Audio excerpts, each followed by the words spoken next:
the moment a tornado touched down in the U.S. state of Nebraska. The town of Omaha took a direct hit. Entire down the street, there's no houses down there. Up the street, there's no houses either. It just took everything in about 5-10 minutes and it's gone.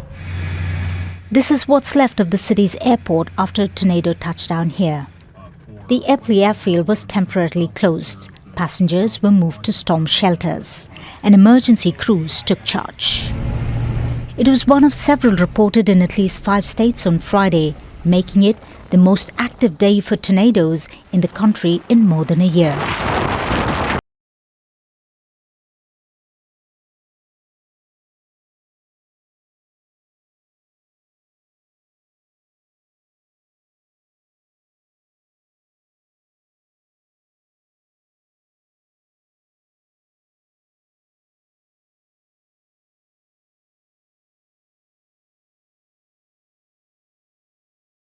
The area is dealing with power outages and gas leaks.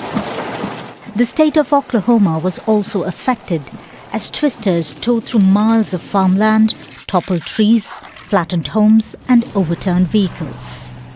The National Weather Service has warned of powerful storms through Saturday in Central Plains extending as far as Texas.